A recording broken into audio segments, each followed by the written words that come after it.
So many of us know that person who says, it's always something. Why can't it just be more easy? When we don't realize it can't be more easy because we can't allow it to be more easy. It doesn't actually feel safe for it to be easy and quiet and still.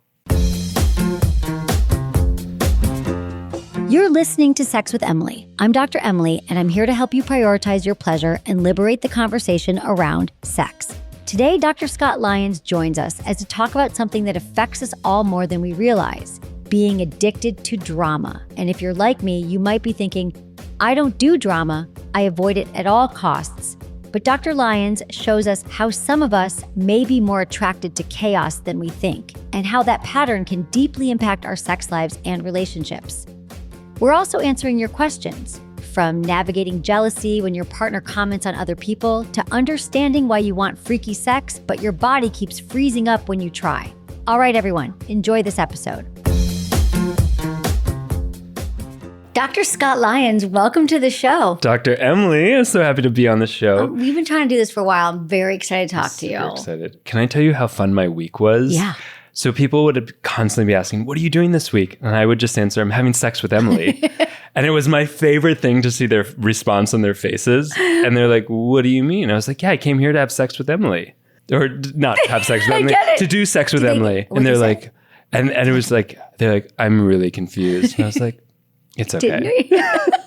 So thank you for having the title so that I could make so many people stay. It's confusing to people. Super confusing. Yeah. Well, for me to say it. Right, because you also don't have sex with women. Right? Yeah. It's been a while, like 40 years. Oh my God, that's so funny. Well, I'm glad you're here. And we have your book here. And we have my book here. Your new book, Addicted to Drama, Healing Dependency on Crisis and Chaos in Yourself and Others. Mm-hmm. Congratulations on your book. Thank you so much. And I'm going to call myself out here because I was like, oh, I'll read it, but I'm not really, I stay clear of drama. I don't like people in my life who are dramatic. Yeah. I'm not dramatic. And then like you call me out, first few pages, it's like, oh shit, I might be. And I know that addicted to drama, meaning like internally or the way I live my life. So can you just talk about the whole concept behind the book and being addicted to drama? Yeah. How does that come about? It's a gentle call out book. Okay. Yeah. We talk about like there's a scale of being kind of dependent on drama. And what's interesting is like I feel like we all know someone addicted to drama. If we close our eyes and say, who in your life is kind of dependent on chaos, totally addicted to crisis, and a stress addict?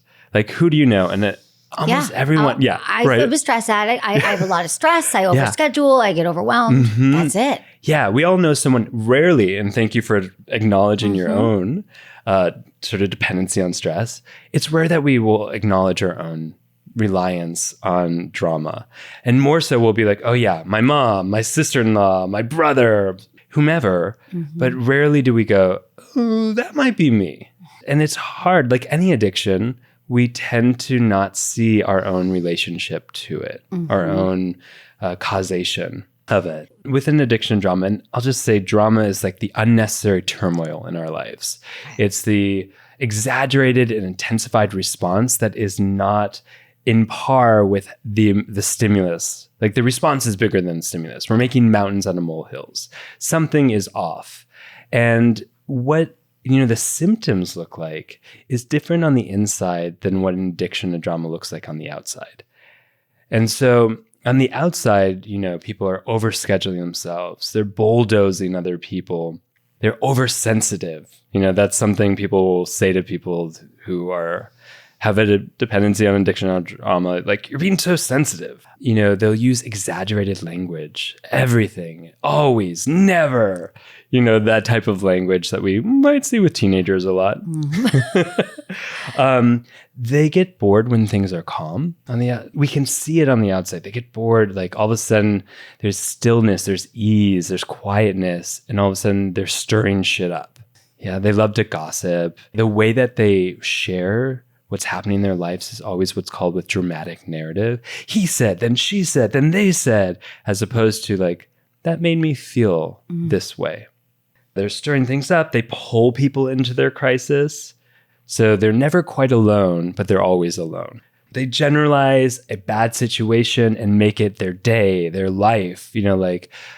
someone cut me off while driving here, and I could be like, ugh, such a shitty day today. Or like my week's just awful, because I'm taking that little experience and spilling it over my perception of my entire day or week or life.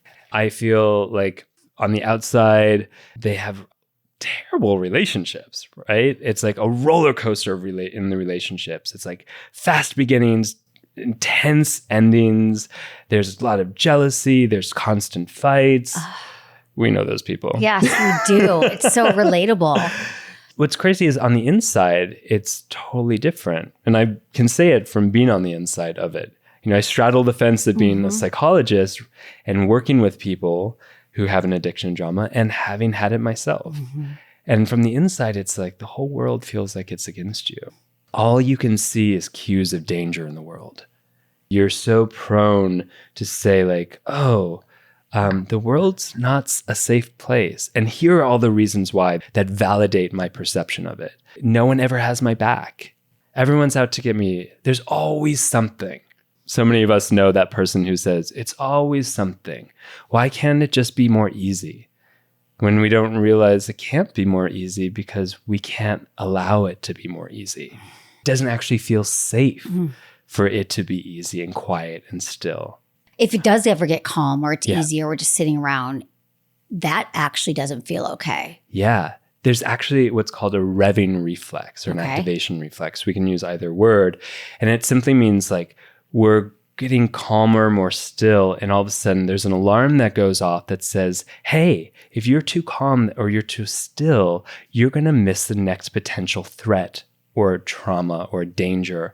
And so we have to get something. We have to start creating stories, or we have to involve ourselves in some type of crisis to rev ourselves back up to be aware, vigilant, or more hyper-vigilant to our conditions so that we can stay, quote unquote, safe. So it's like the fight or flight response. Yeah, exactly. Gets oil or fuel poured onto it so that we can, quote unquote, be aware of our surroundings and stay safe enough. It's a total misunderstanding of what safety is. What do we do about that? Because I feel like this is how our environment is. Our ancestors were searching for like saber-toothed tigers.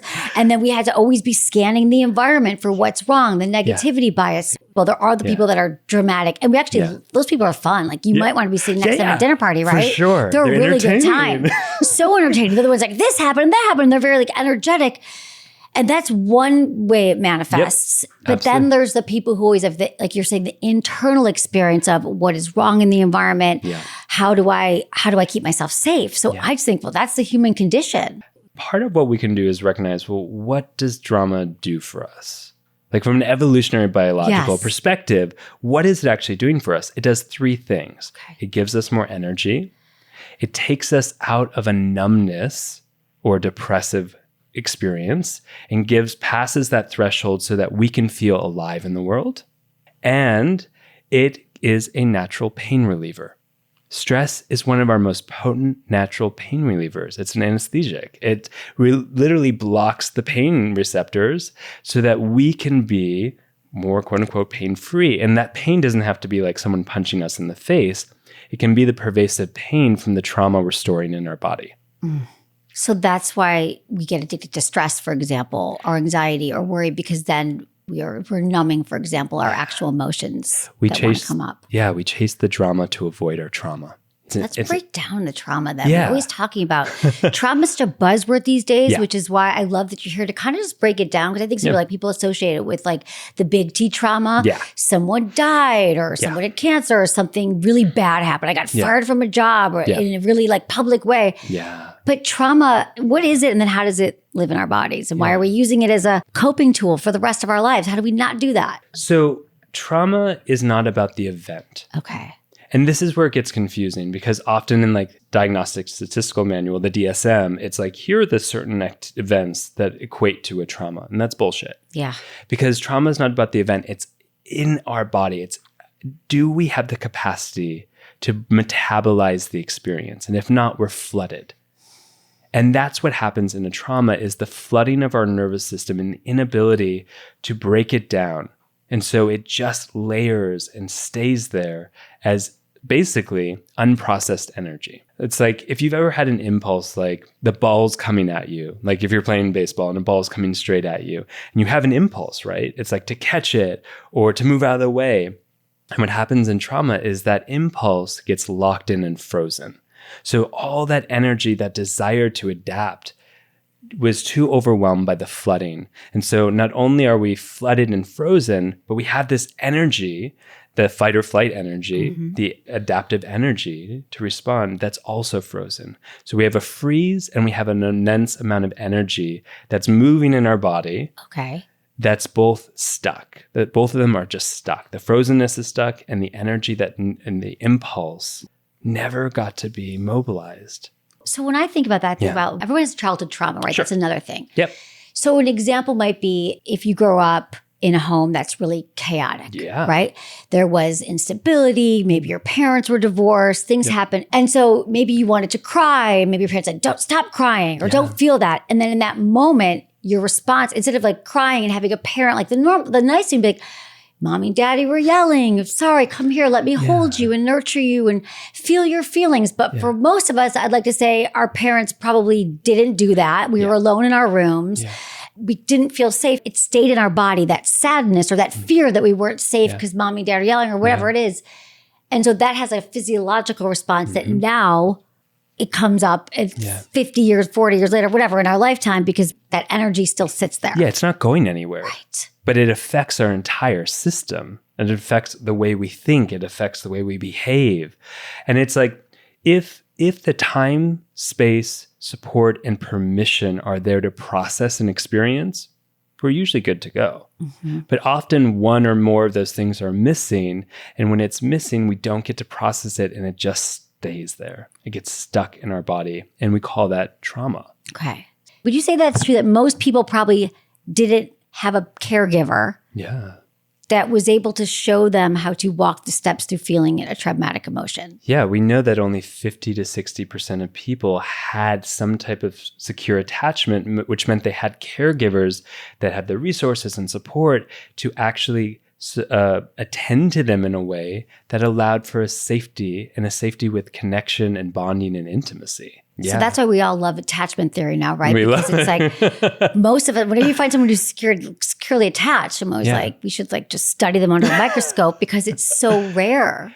Well, yeah. And what's funky is like, even though I might have a secure attachment as a kid and I get together in a relationship with someone addicted to drama, that security can fade and I can become insecure. I can take what's called an insecure stance, and I can start to even take their kind of instability on in my own body, in my own self. So just because we had a secure stance or a secure attachment when we were younger, all it means is it's easier to get back there if we get lost as an adult. How does this trauma show up in how we show up in relationships and who we pick? Yeah. So we know that we're looking for any adaptive survival strategy to not be in the depth of pain of the trauma. We couldn't process it then. Our brains think we can't process it now.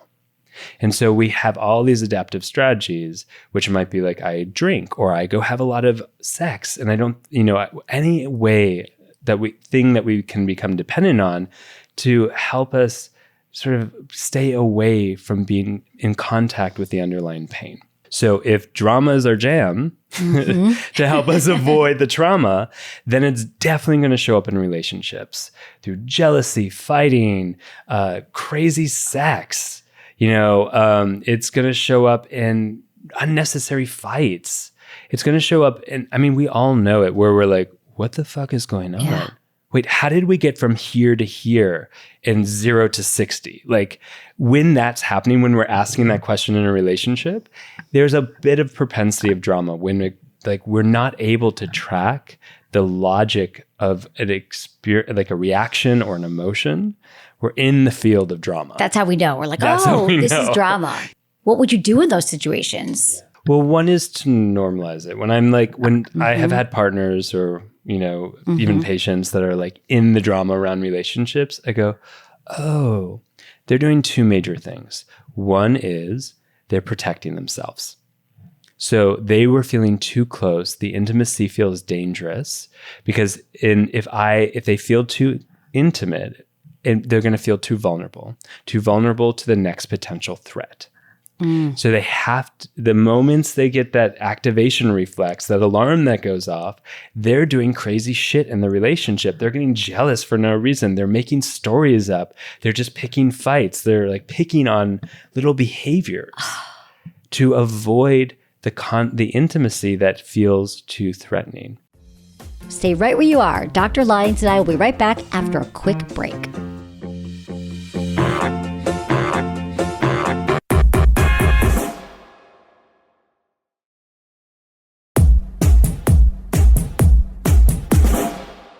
I would like to get in some questions. So this is from Layla. She's 21 in Illinois. Hey, Dr. Emily, why do I feel so horrible when he says that Florence Pugh is fucking sexy while watching Don't Worry, Darling? Like, I know she is. Is it disrespectful or unkind to say it? I feel so sad when he said it, but I didn't say anything because I don't want to give it power. But it just makes me feel so bad. It just makes me want to get a nose job, stop eating, and totally redefine my wardrobe. It makes me want to change everything about myself and then leave him so he can see how great I am and how he should have been calling me sexy instead of her and that he lost his chance.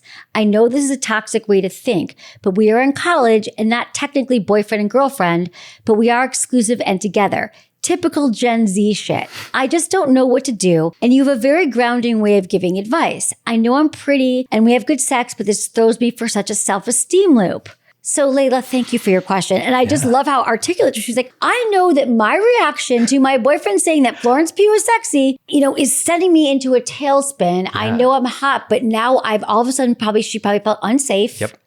She was like, we're great. I'm hot. But now all of a sudden that thing that he said triggered her. Yep. So Layla, thank you for your question. And I know we don't know Layla, but she was sitting in your office, for example. I think we all know Layla. We all know Layla. Because we all been Layla. I've been Layla. When I caught my boyfriend watching porn at 25, I thought we were having the best sex of our lives. And then I thought, I don't have blonde hair and I don't have large breasts. Yep. So clearly he's 5 seconds from leaving me and our sex isn't what it once was. And I took our whole relationship down in that moment. Ooh, we went in the drama spiral. I went in drama spiral. And Layla wants to get out of her spiral. She's actually has the awareness to write in and be like, I know this is unhealthy. What do I do? Yeah. So what would you do if she was sitting with you? Because I know I could be like, well, what was happening in her childhood? There's so many different ways to take this. So many different ways. What would we do with Layla? How would we help her? Well, Layla, first, awareness is the first sign of healing. So I just want to identify you're on the path. She's on the path. Let's just I wasn't on the path at 21. No, I wasn't either. Hell no. You're way ahead of where we were, Layla. Yeah. So that's amazing. Second, it's great that you can recognize that a neutral statement doesn't feel neutral. There's a disproportionate response to what is neutral. So it's almost like he's handing you an apple and you're going into a realm of how you don't eat fruit salad. Yeah, that's a disproportionate response. And sometimes how dare he bring me salad? How does that know that? Fruit salad. Right. Yeah, exactly. Okay. Right. And it's like, I don't like fruit salad. He doesn't know me. He doesn't really love me because he doesn't know me. He doesn't see me. And you're spiraling. So step back. Step back. And I'm going to keep using the metaphor in this way of going, all right, there isn't a fruit salad here. There's just an apple. And I'm stepping back again. Each time I've added a layer of drama, I have to step back and go, that's not actually here. That's not what's here in this moment. So I keep going back and I say, how can I get back to his words and find more neutrality?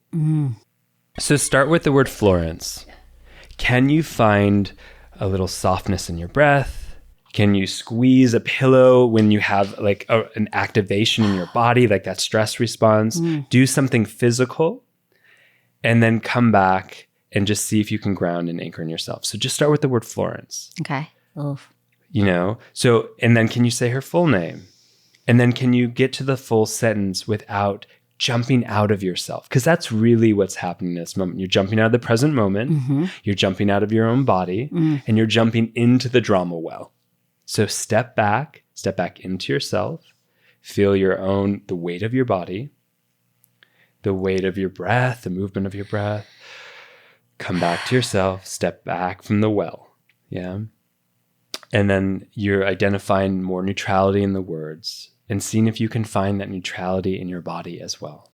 We have to do things to get back to our bodies again, because what we're saying is this trauma from wherever she came from or this experience she had might have started from whatever, but Layla's probably doing other areas of her life too. Yeah. Not just in her relationship. Not just here. So the practice of, my feet are on the floor, I'm feeling the chair beneath me is the work. Is the work. So one of the things that happens, like I said, is in trauma is we jump out of our body, we disassociate, we disconnect, we divorce from ourselves. We have basically self-abandoned. And what happens is we leave a void where we should be, where our presence should be. And in that void, we start to fill it with other things. Mm-hmm. And that's what an addiction is. We become dependent on the thing we fill the void of where we should be. So let's just walk through being here. Yeah. So he said that to her. She's sexy. And her body probably froze. She was probably holding hands with him, eating popcorn, watching Netflix. Because that's what happens in a freeze. Yeah. And that then stirs more. It triggers. It's like one trigger triggers the next trigger. Mm-hmm. So exactly.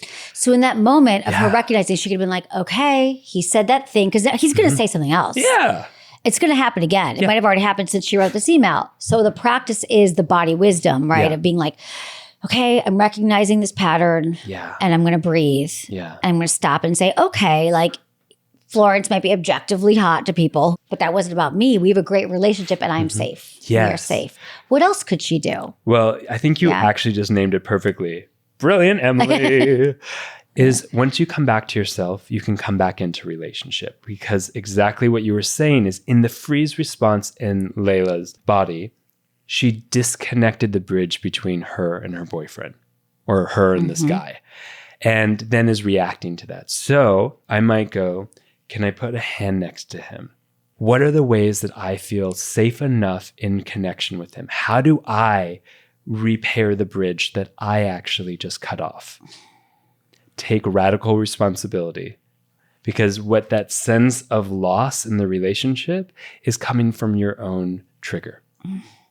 And often we then project it out and blame the other person. Well, look at you. This is so relatable. I mean, she's already like getting a nose job, leaving him, dating someone else, losing 20 pounds. It's like we're already in the future. From one statement. Yeah. When we can't stay in the present, we pull from the past and we jump into the future.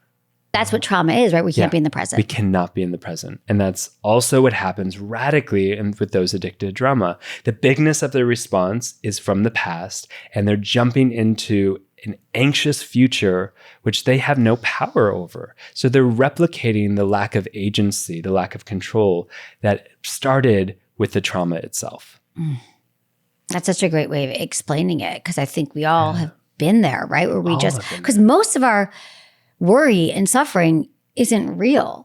So we would say, practice some mindfulness activities. And then maybe she could also— Girl, check what's under the hood. Yeah. What's under the hood in this moment of like going like, do I feel unsafe? Do I feel scared? Do I feel vulnerable? Because what is also happening in the extremeness of the emotional response is that it's overriding what the true core emotional response is. That's what happens in a drama swell, right? We might be like she's not like, clearly she's not demonstrating a lot of anger or rage to her partner like some people do. But that type of rage is what's called a secondary emotion. Okay. It's like overriding or casting a cloud over the primary core feeling that we can't tolerate or be with, or we don't know how to be with. And that's because we're feeling like unsafe or not enough or not lovable, or he's going to abandon her. So she's like getting ahead of it. Yeah. Or it's like, if we were kids, I don't know about your family, but like sadness wasn't really tolerable, but anger was tolerable in my family. So when I was sad, that wasn't something that was going to be held and witnessed. So I would get angry and that would be seen and responded to. When I'm getting angry in that moment, I never actually making contact with the underlying emotion. I'm never truly being present with myself or letting people see what's actually underneath the hood. And I just keep spiraling. Would you say this? I'm obsessed with the emotion wheel. I have them all over my house. I've got pillows. I've got coasters. I love the emotions wheel. I love the emotions wheel because it's like, I feel like, you identify like anger and sadness, and then you go beneath it. You're like, oh, I'm just really feeling threatened, or I'm feeling vulnerable, or I'm feeling not enough, which is really hard. Because I would also say if Layla's in this healthy, I mean, she's not even technically boyfriend, girlfriend, but I guess the practice would be in a healthy relationship to say, you know what, when you say those things and you comment on other women, because I think that's relatable, even if your partner's liking someone on Instagram, I feel threatened. I feel unsafe. Mm-hmm. And so maybe if we could not say those things around me, or like, this is how it makes me feel, that I often think that if we have the agency over that and we can actually label it for our partners, because I always want to give people's partners the benefit of the doubt. He doesn't want to piss you off. He wants to still be having sex with you when he's 21 years old in college. So I think if you say that, you could say that to him and to say, this is how it makes me feel, that our partners want to be good lovers to us. They want to be good partners. Totally. But if we give them enough information, they would stop doing it. But we don't have the information to even identify ourselves, let alone be able to communicate it. So we always talk about great communication in relationships, but that's why I love the work you do. And that's why I think addicted drama is so helpful, because you could like identify and be like, oh, I don't want all this. I actually really want connection, but I need to put words around it and be able to explain it to somebody. Yeah. And then we can recognize, okay, what are the unmet needs that have been present in my life? What's like the most common ones? Oh, I don't feel seen. Oh, is that present in this moment? So when we start to recognize like the things we often say to people, or especially our partners, is like, I don't feel like you're hearing me. I did that with a current partner. It's like, let's each write down the things we've said to our partners in the past that despite the partner, we have commonly said. And we both looked at it and we're like, shit. I'll be like, I don't feel like you hear me. I don't feel like you really understand what I'm saying. And in that moment, mostly it's because I'm not receiving the fact that they're actually saying something to me. I'm not letting myself be validated. And that would be your repeat in your relationships. And then you might go back to your childhood and say, I never felt heard at home. I never felt heard at home. And it wasn't safe enough for me to take things in because I constantly had to be on guard. And so those two things coupled, I'm reenacting in my adult relationships, which we all do. And so when we are in drama in our relationships, we're reenacting partly because, you know, when you said like, if you grew up in a chaotic home, like so many of us did, the being loud, being intense is often the currency of love. Meaning that's the way you're going to be seen and heard, to rise above the decibel of chaos in your own household. And so that becomes in your brain wired as the currency of how you get to be seen and heard. What are some other examples? Like it was not anger. Like I think about my home. It wasn't anger. Anger wasn't tolerated. Sadness wasn't tolerated. Yeah. But I think nothing was really tolerated. Well, I was going to say, was it an emotional desert? Yeah. There was no support. There was no like talking about emotions. There wasn't really, it was kind of an absence of parenting, which I think is also relatable to many people. So that might look like my needs just don't matter, or no one cares about me, or I have to do everything myself. That would be mine. Like so for my drama, it's like I have to do everything myself. And if I have to do everything myself, then there's a lot to do. And then my schedule gets very very busy and very overwhelming because I'm in charge. And if I don't do everything myself, then life's going to fall apart. Yeah. But then I'm very busy. Yeah. Can I just point something out to those who are listening? If you heard Emily's voice when she was describing the pattern, that's what it feels like to be in the whirlwind of drama. It's like, it's fast. It's like chaotic. It's groundless. I love you. I love it. Yes. That. I got excited. And the excitement takes us out of our own body and our own control of being in relation to what's happening. And then we pull people in. This is the crazy thing about also like in drama, those who have a propensity for it, is we pull people in as a way of relating. We don't trust that they can come and meet us because that wasn't available when we were kids, or it wasn't safe enough. So if I pull you into the ecosystem of chaos and crisis, I feel less alone, which is so prevalent at the base of an addiction and drama, is that we feel isolated and alone from ourselves and other people. We truly need and crave connection. Like, right, all the studies are like, this is what we need. There's an epidemic of loneliness. But that's like a crisis, right? Because we actually need that to be healthy humans. But we push people away, but we want it. Yeah. It's so confusing. It's the bind of drama. It's that I want to be in relationship with you, Emily, but I also feel it's too scary. It's too vulnerable. It doesn't actually feel safe to be in deep, vulnerable connection.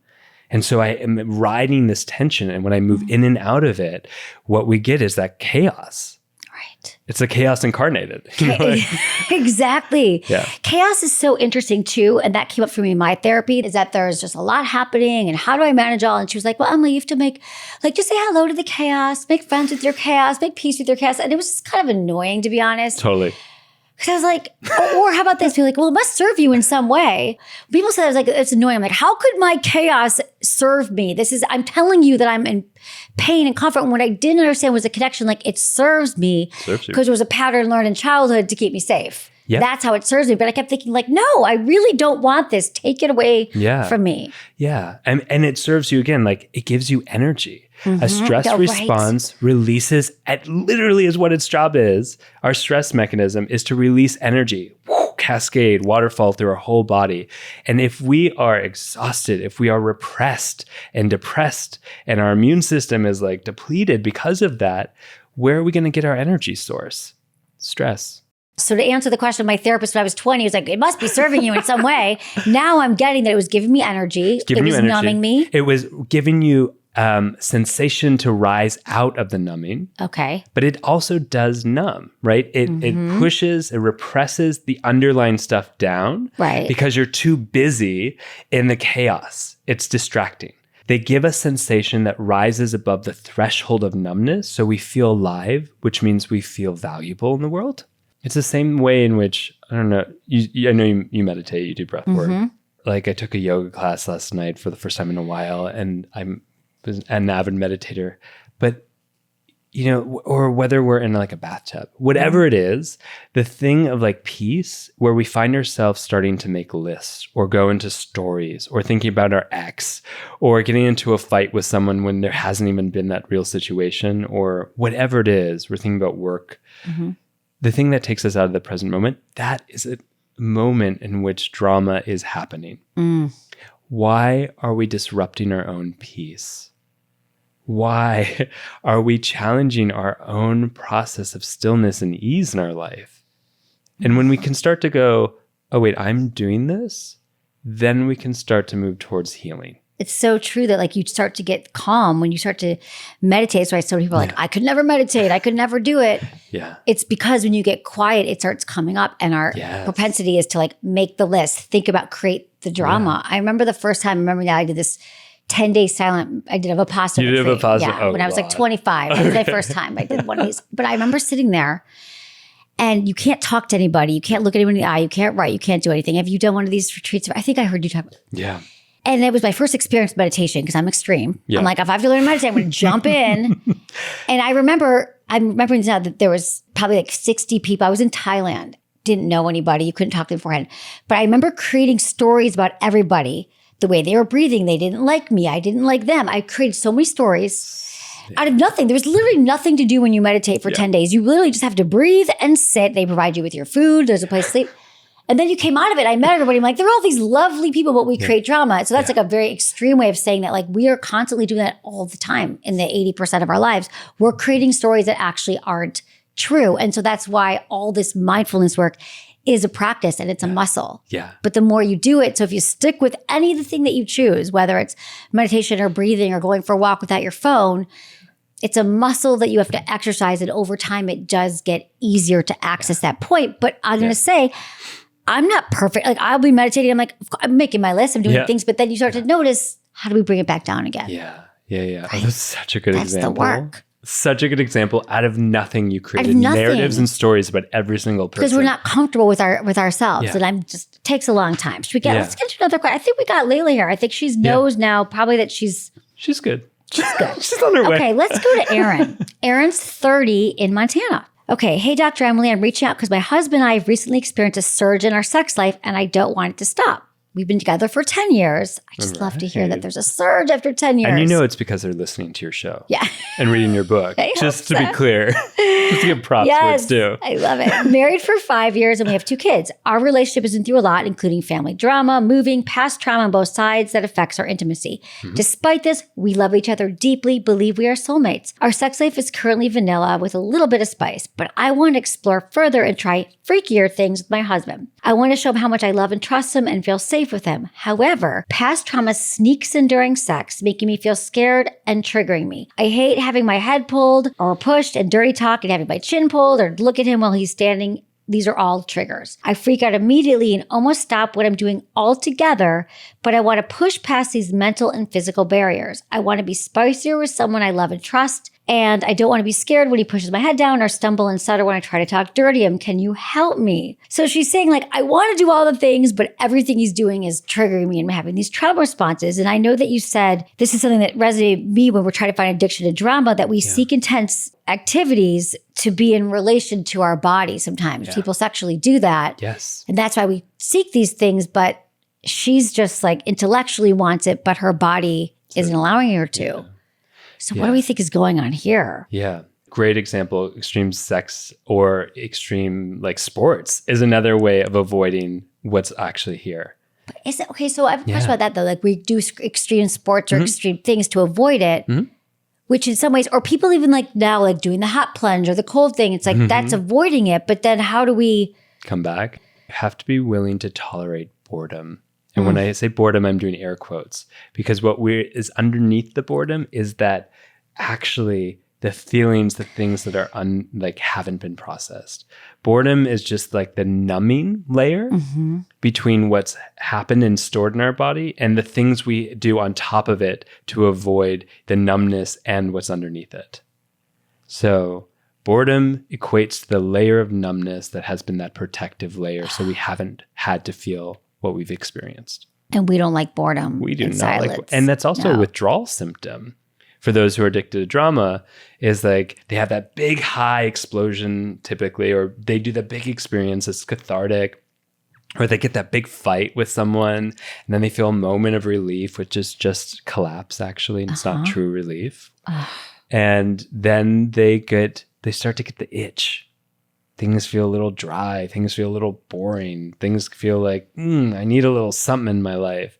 And so they go seek, create, manifest, whatever, drama. It's free. Well, how come we makeup sex is so great? Because I can tell you exactly because I do it. Yeah, why is makeup sex so great? Okay, so one thing is, I feel closest to you after a big fight. Partly it's because we aren't actually, typically makeup sex hasn't had a lot of deep repair work to it. Yeah. Sometimes it does, but often we have this big fight and we go into makeup sex, and what that is there's actually more distance between us, and that feels safer. Wow, we've created this rift, and then we want them back. Yes. So I'm going to do a sex thing that's connective. Yeah. We do the thing, which is whatever it takes to create space and distance so it does not to have deep vulnerability and intimacy. And then that makes us feel, quote unquote, safer. And so the sex is great. So interesting. Yeah, it's like, this is like what's called faulty neuroreception. Our cues of safety get miswired. And it's really challenging because it's like, no, this is what feels safe. It's like, I'm doing these things, I'm like getting really jealous. I'm throwing plates in the house, and then we have great makeup sex, and that feels so wonderful. That's faulty. Okay, wait. So this is why the people are they're like, I'm in this relationship that's really toxic. We break up, we get back together, we break up. He's cheated on me 3 times. She's done these things. And it's because every time that happens, it's this faulty connection because we're coming back together and coming back together again. It's what again. quote unquote feels safe because it's not actually deep connection, which if we have a secure relationship with our caregiver often in the beginning, then what is actually considered safe is that vulnerability, is that deep intimacy. But if that wasn't available, there was no time, space, permission, support, resources for it, then what becomes safe is actually distance. Everything's wrapped up in that. That's what's familiar. That's home. Everything's wrapped up, and we create stories. We do behaviors that reinforce that to make sure we do it. And then we don't even recognize that our behaviors are supporting these survival responses or these faulty ideas of what safety is. Would you say most of it has to come through the body to release? Oh, yeah. I mean, repatterning safety takes a while. Because it's like, again, we're going to rely on these other ideas of what safety is, even if it's throwing ourselves out of a plane constantly. If that's what feels good, that's what I feel most alive in the world. That's when I feel most in connection with someone, is when I pulled them into my gossip or a fight, and we have to go, well, okay, is that actually contributing to your well-being? Or is it just the behavior that keeps you further away from contact with yourself? And again, the things you haven't processed. Okay, so if we go back to Aaron, So basically she's saying like, I want to do this stuff. And he probably wants to too. And he's like, I'm down. Let me spank you. Let me pull your hair. And she's like, I'm not there yet. She's telling herself that she wants to try freakier things. But now I'm also thinking maybe that's not what she needs right now. I think what she actually needs is more connection, intimacy, and feeling. I think she's trying to jump to something that's actually what she's craving. She's thinking, I'm going to put on a kinky hat. And that's going to be the thing that's going to make her sex life spicy. But it's really not. She needs some more connection, healing, and safety with him. You're so good at Deep this, kisses. Emily. Fuck, you're so good at this. I'm like, oh yeah. I'm listening. I was like, oh, No, tell me dude. more, Emily. So the sex life is good. Yeah. I'm scared it might not last. Whoa. And then what do I think I need to make sure it lasts? As opposed to, this is really significant for us.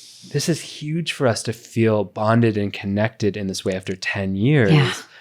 And how can we mutually, in connection, say, how do we stay in this? What is this like to be in connection?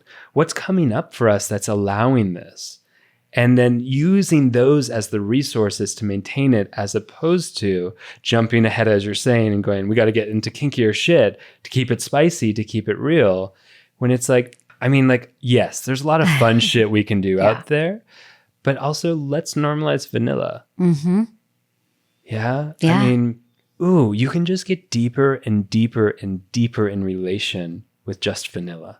We're getting bored because a lot of us are disassociating during sex and we're going through the motions. So boring sex is like, I get on top, you get on the bottom, we make out for 3 seconds, maybe. Kissing goes a lot in long-term relationships often.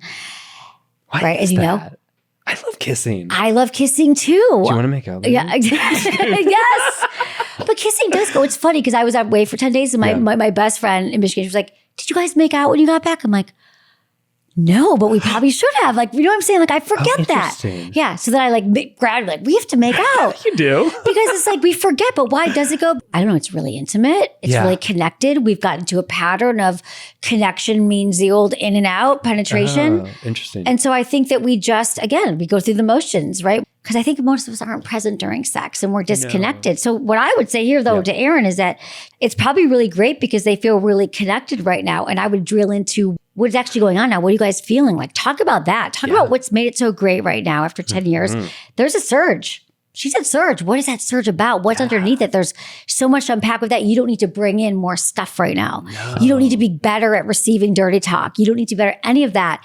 Lean into what's working and then amplify that. So well said. And then let us know what that is. Can we talk about disassociation for a minute? Because I often throw that around like we disassociate during text, meaning we're not in the moment. I think a lot of us can relate to the laundry list of things we have to do. How am I looking in the moment? Am I doing the right thing? And the second you're in any of those thoughts, you've left your body or we're fantasizing about something else.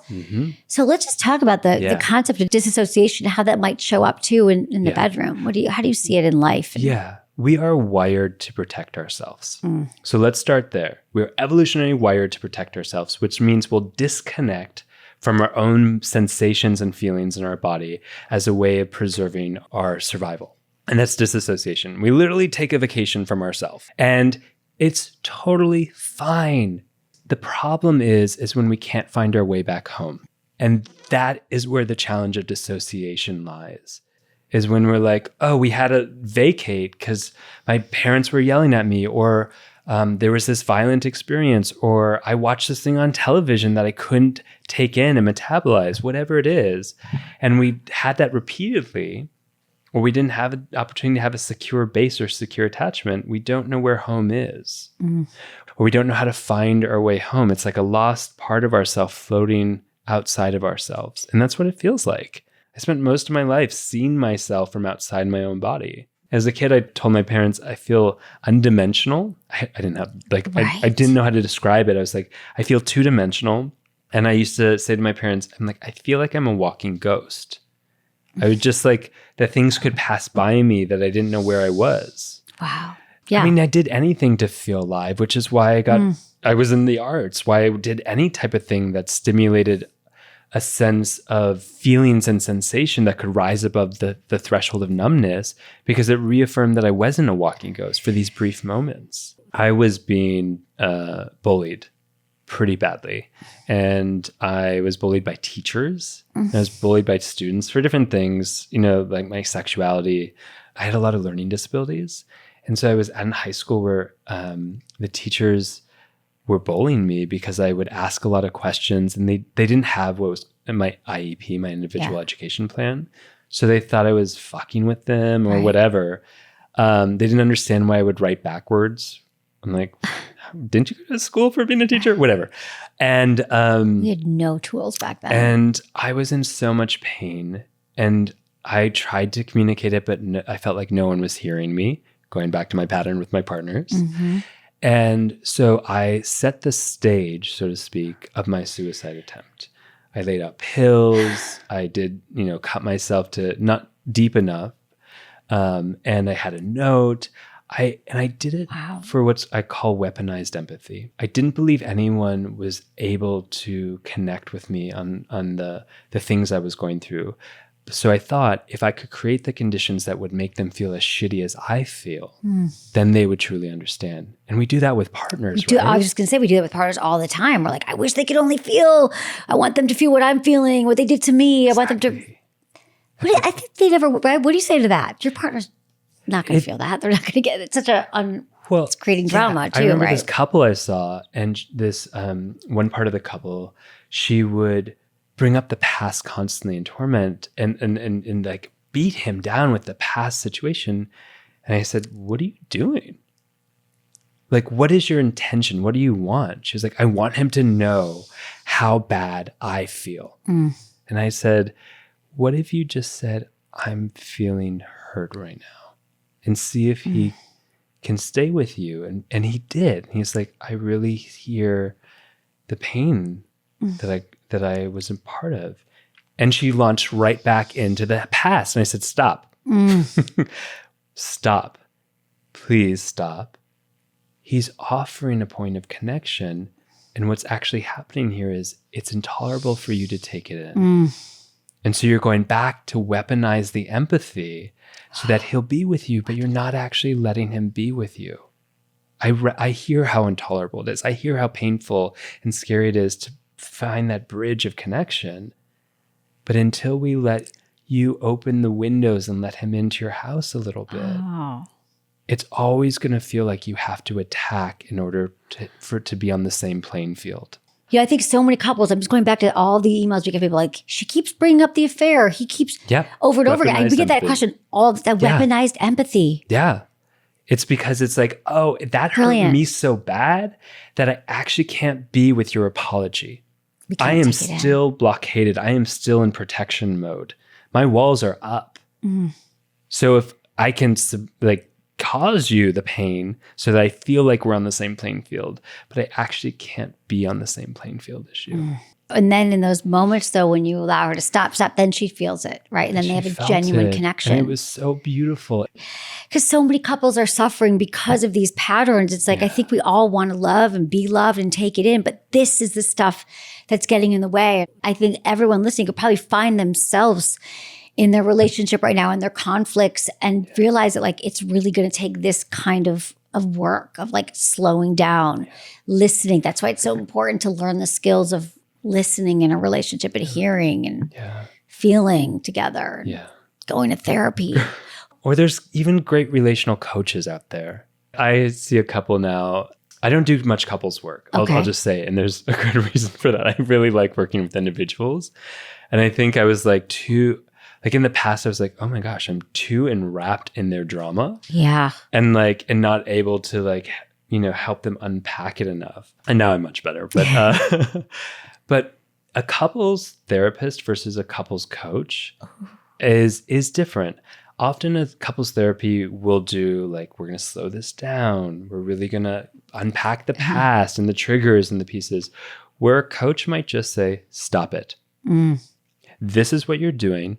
These are the practices I want you to do. It's more direct. And I have a lot of clients who are like, I love the directness. I like that too, I think. Sometimes we just we had enough therapy. We don't unpack the past. What do we need to do? What are the tools? It's directed. It's this is specifically what we have to do. Yeah. I had a patient the other day be like, I need you to just tell me to stop doing this. And I was like, okay, You're like, that's easy enough. Just Stop doing it. She's like, thank you. What I need is an adult. And I was like, I get it. The inner child who had the unmet needs is in the driver's seat. And what you're seeking in this moment is really a path back to you being the adult. But in the moment, you need me to be the adult you wish you could be for yourself. And who could say, stop it. That's so powerful. So before we go, I just have to ask you this. How does addiction to drama block us from pleasure, specifically sexual pleasure? That's a great question. So sometimes we do big, rough sex because it's more sensational, right? And so we might mistake that sensationalism for actually deep pleasure. And that's what gets confused in addiction to drama is where these heightened, excitable sensations is not true intimacy. No. It's not at all.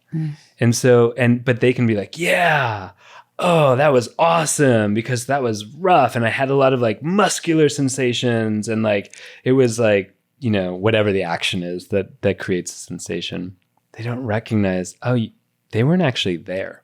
They were in the sensation seeking, not the connection, bonding, and intimacy. So the rough sex, because that's, I think for some people, right, we want that, but then we're not really feeling. So how do you have rough sex and feel? Well, we build up to it. Yeah. It's like, I mean, like, you know, with my partner, we'll be having sex and I'll be like, pause. I just vacated. We need to like backtrack, step back and be like, okay, I need to reaffirm my sense of myself. And then we can go from there. We'll titrate it. We'll try it again. And that's the way we build up to the rough sex. If rough sex is like your jam, cool. Yeah. Awesome. Good for you. But can you build up to the place where you can be here with it?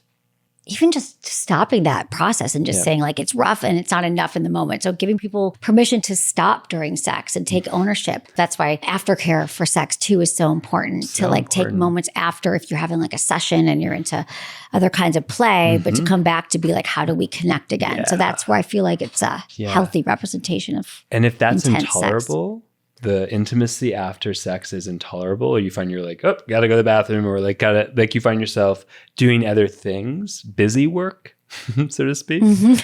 That's a real clear sign that you overrided your sense of connection and bonding with your partner or partners, or yourself, even if you're masturbating, and went to the sensationalism and actually haven't found your way back home. To yourself, to your partner, partners, etc. Thank you for helping us all find our way back home. It's home to our bodies. Yeah. Really, this is the work. Yeah. Thank you so much for this conversation. So I'm going to ask you the 5 quickie questions we ask all of our guests. Cool. Biggest turn on? Good communication. Biggest turn off? Not responding in text. What makes good sex? Oh my gosh. Whew. I'm not overthinking it. I'm just in it. I'm embodying it first. Yeah. I would say like a sense of energetics, physical, spiritual line up.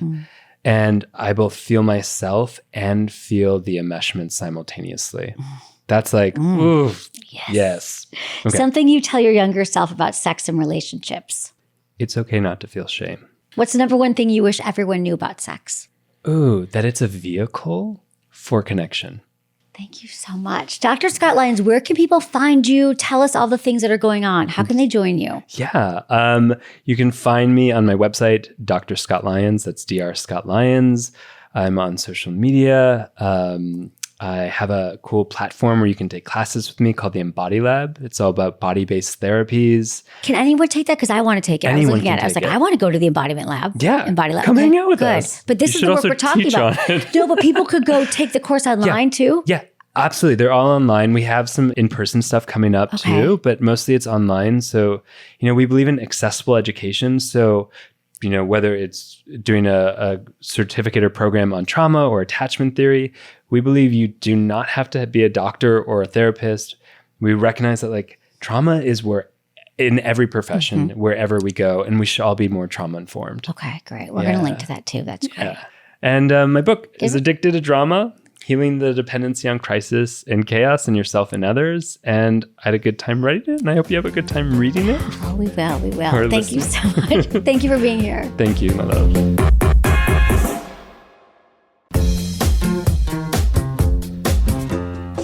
That's it for today's episode. Thank you so much for listening to Sex with Emily. And if you love the show, please like, subscribe, and leave a review wherever you get your podcasts.